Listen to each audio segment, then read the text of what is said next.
Otep à tous, bien-aimés frères et sœurs, nous allons vous parler d'une liaison dangereuse.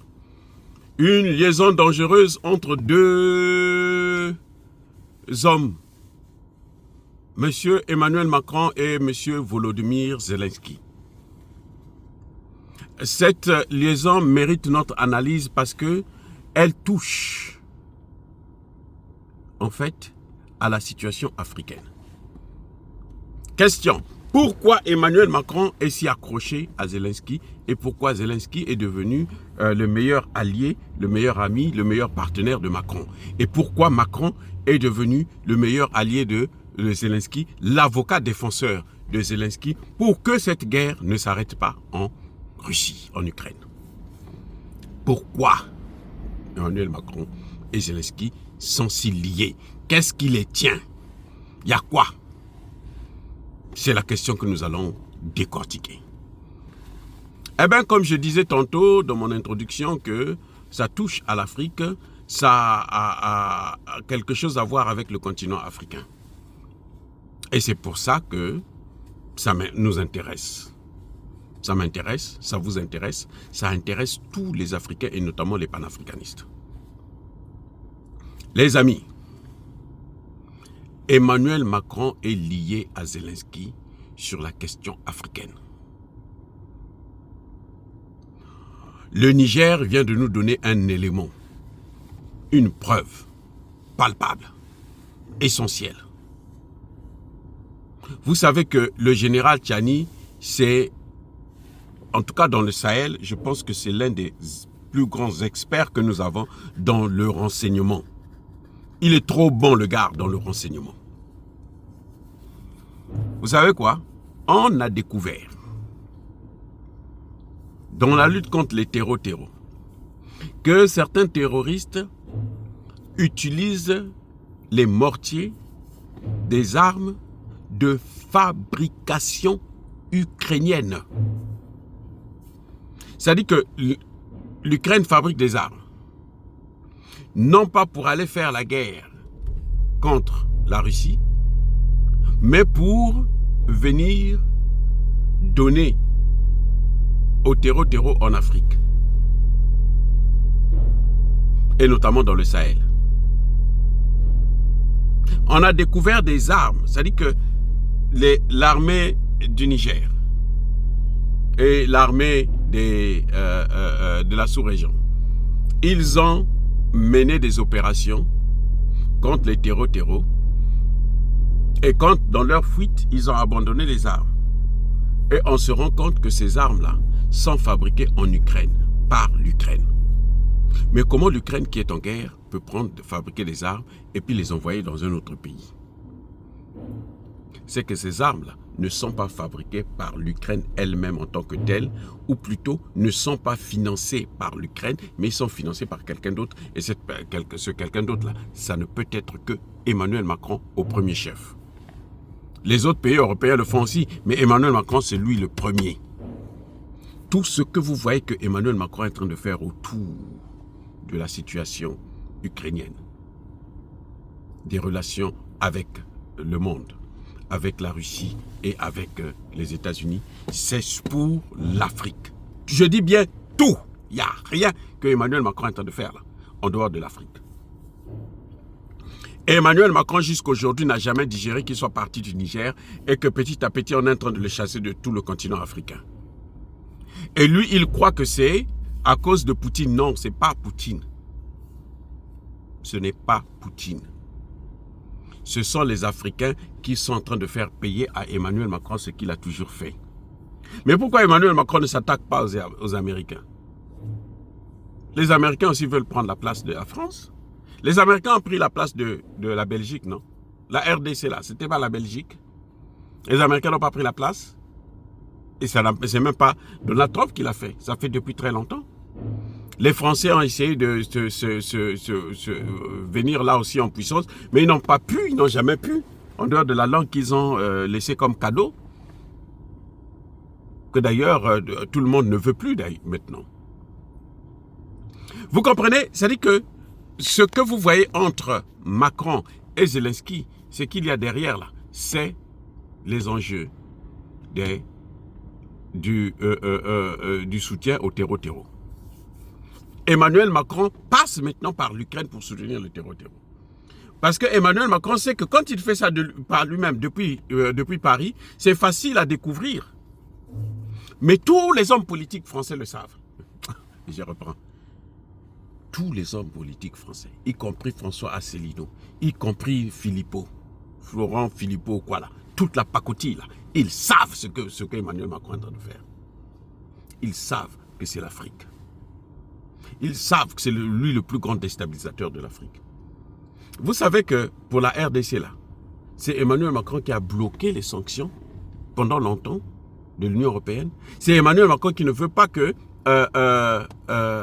on puisse annuler, l'Union européenne puisse annuler les sanctions, plutôt les accords qu'ils ont de l'achat des minerais congolais avec le Rwanda. C'est Emmanuel Macron qui est derrière. C'est lui qui convainc, qui menace, qui agite, qui manipule tous les autres pays européens pour qu'ils ne puissent pas signer ces accords. Donc Emmanuel Macron, c'est le plus grand ennemi de l'Afrique. Le plus grand et le plus dangereux.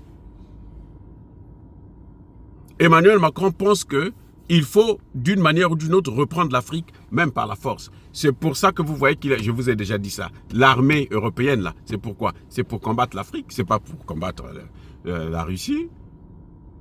Vous croyez que les Français, ils peuvent se mettre tous, mais l'OTAN n'a pas pu combattre la Russie, et vous croyez que c'est la France ou les Européens qui vont le faire? Pendant 10 ans, là, mais la technologie russe, vous croyez que la technologie va les attendre?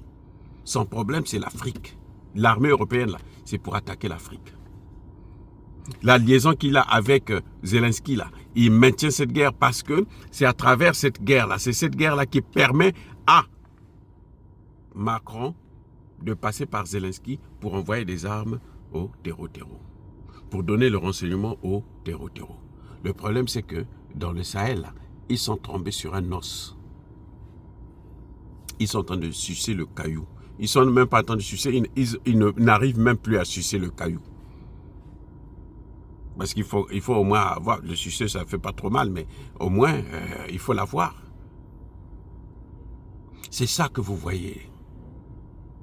Les armes comment un pays qui est en guerre va fabriquer des armes et puis aller donner à des terreaux pour aller déstabiliser un autre pays. C'est parce que ce n'est pas l'investissement ukrainien. Ça devait être l'investissement français.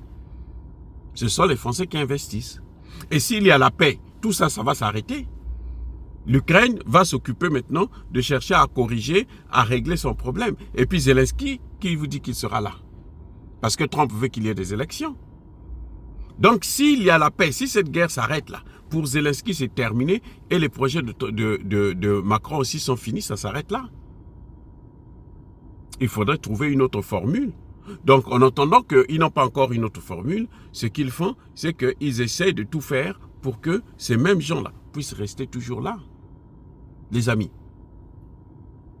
C'est incroyable. Moi, je me posais justement cette question. Et c'est quand j'ai vu que, mais le Niger, l'armée nigérienne, a eu l'information, a saisi des armes fabriquées en Ukraine. Je dis bien, pas en Europe, fabriquées en Ukraine. Mais attendez, l'ambassadeur ukrainien l'avait dit au Sénégal. Il avait dit, ce que vous avez vu là, c'est rien, vous allez voir encore d'autres. Le pire est à venir. Vous ne savez pas ça? Moi, je n'invente rien. Je ne suis pas en train de créer quelque chose de nouveau. C'est une vérité implacable que nous connaissons tous. Vous voyez les amis, c'est ça le problème. C'est exactement ça le problème. Macron et Zelensky sont liés à cause de l'Afrique. Zelensky est celui-là qui aide Macron à pouvoir déstabiliser le continent africain parce qu'il ne peut pas faire ça lui-même depuis la France. Ce serait trop visible. Donc, il passe par l'Ukraine. Et Zelensky sait que si il y a la paix, il va perdre le pouvoir. Emmanuel Macron lui fait le chantage. Comme il n'est pas aussi trop, comme vous comprenez, trop intelligent. Bon, Je ne sais pas s'il est aussi double SIM, mais bon, de toutes les façons, ça ne nous regarde pas. Mais en tout cas, il n'y a aucune raison qui fait que un pays qui est en guerre puisse fabriquer des armes, au lieu de les utiliser lui-même pour combattre ses ennemis, il va donner à d'autres pour déstabiliser d'autres pays. Et il gagne quoi? Qui gagne là? Mais c'est Macron qui est le gagnant. Parce que tant que l'Afrique est déstabilisée, pour Macron, c'est bien. Macron estime qu'on va le rappeler dans le Sahel. Non, le Sahel ne rappellera pas Macron. Tu perds ton temps, le Sahel ne va pas te rappeler. C'est-à-dire que ça, tu vas faire ça en Afrique centrale. Là. Mais avec l'Afrique le Sahel, l'Afrique de l'Ouest, notamment dans les 3 pays, là, la France, là, vous n'allez plus venir jouer. Vous pouvez faire tout ce que vous voulez. Vous allez peut-être encore massacrer d'autres gens, mais vous n'allez pas prendre le contrôle de ces pays-là encore, c'est fini. Monsieur Macron, c'est un message que je vous donne et ce message est solennel parce que c'est la vérité et c'est impossible.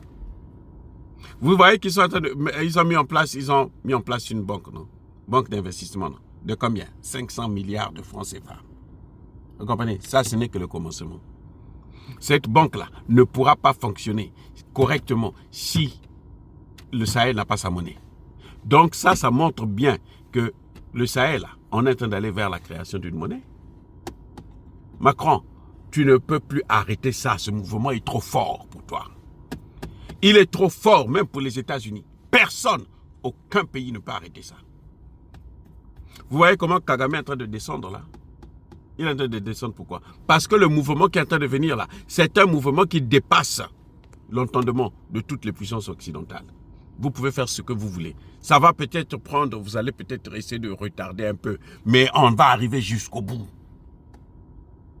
Nous n'allons peut-être pas voir ça. Nos enfants, nos petits-enfants verront la réalité. Soyez bénis, abondamment bénis par le Dieu de Kémité, par nos ancêtres angélisés. Mais que tous ceux qui persécutent le continent africain, le pillent et le déstabilisent, qu'ils soient noirs, blancs, chinois, arabes, juifs, indiens ou qui qu'ils soient punis, maudits, foudroyés, neutralisés, écrasés, effacés par le Dieu de Kémité, par nos ancêtres angélisés. Vive l'Afrique éternelle, j'ai dit et j'assume.